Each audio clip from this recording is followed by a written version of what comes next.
You're very welcome back. Now, Bono once said of our final guest that she had one of the greatest voices the human ear had ever experienced.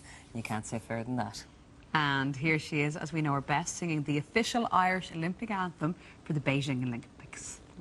The heroes watching as their destinies unfold to bring the green to gold.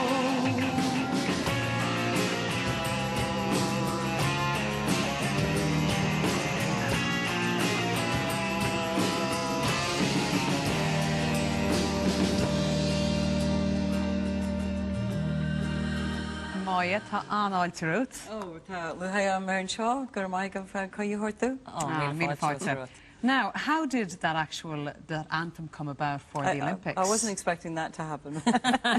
It was a friend of mine called Niall Austin, who had this idea of doing a song for the Irish Olympics. So he asked me, he said he always liked my voice, so he asked me would I do it. And when I heard it first, I thought, because it's quite different to what I normally sing, it's a bit more rockier, but I was interested to do it, so it was fun. It was great fun, and that's what music is about as well, having fun with it, you know. He liked the sound of your voice. He's not the only one. We just said what Bono thought of you. And that's a huge compliment, I have to say. A massive one. And you sang with him as well, and that would have been a rock song that became a huge hit. What was that like to do?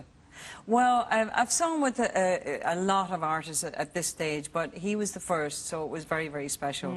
I think there's a lot of respect there, so that was really nice. But it was amazing. It was really amazing to do a song, and a song that's really still credible, because you still hear it on the radio, and you know, a lot of people still come up, you know, telling me it's one of their favourite songs and blah blah whatever, but it's, you know, it was really a big treat to do that, and very, very special, particularly when, I mean, he sings amazingly in the song itself as well.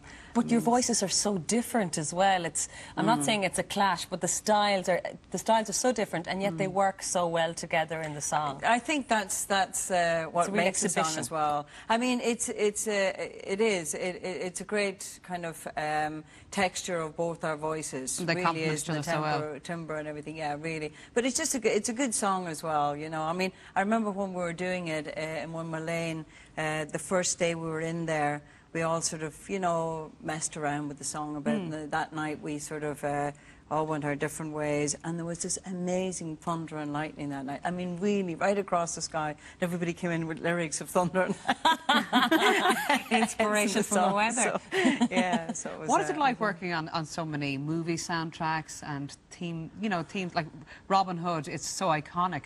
Theme tune for it. What is it like from gigging and working on albums and then doing something different like that kind of work? Do you enjoy it? Well, it's a joy because, like, you know, first of all, I'm doing a job that I absolutely adore. I love music. I love doing what I'm doing. And then having kind of different angles on it. When you're in the studio, it's a different way than when you're touring, and, you know, and you like touring. But I'd hate if I was touring all the time. And then when you do sort of music for film, or, I mean, recently I was over working with, well, a couple of years ago with Hans Zimmer doing the King Arthur, and that, it's an experience. We just, it's you know, it's the idea of just working with different people, but also working with, I think with the Clannad sound, it always had a visual kind of feel. So particularly with, I mean, when we were asked to do Robin of Sherwood, we ended up doing 26 episodes, and it was amazing. I mean, as far as you know, the fun we had, we met the actors, we go on location, and, you know, some of them still come to our concerts, and things like that. So you really became a part of the whole production of it. Indeed, and so that's what was special about it. It was really, really special. And it was a kind of quite a daring thing to do, because nobody had that, you know, the thought process of putting that kind of music with sort of an English folk hero, but that much music as well. So sometimes, you know, when you'd hear the music before you'd know what character was appearing, and, you know, it set the atmosphere and the tone. It was great. It was really, really great. And I remember David Putnam coming up to the producer, who was Paul Knight at the time, and he said, you know, you're absolutely crazy. And then when we won the British Academy Award for the music, you know, Yes. he was the first over to say, I was wrong. Well, at least you had the character to admit it. So, yes, indeed. Do you find that, you know, you grab a lot of fans in different ways then, because, as we said, you've done soundtracks, even intermission, and, you know, the music featured very heavily. That was so fun, because when I went, I actually went to a premiere of that in New York. Yeah. And Alan Maloney, who was one of the production people on it, you know, he was kind of a little bit afraid because he thought that he was being disrespectful. You know, I just thought, look, you know, it was brilliant, you know. But the guy loved it. He loved the music. But it was great that it was, you know, because... And Colin Meaney is such a brilliant actor. He brings he such... is. It's one of the funniest parts of the entire movie. The Celtic mysticism, you know. But about the Celtic mysticism, how do you feel about that, this Celtic music? And sometimes people call it New Age type music. Do you think that clashes with the actual message that you're trying to get across?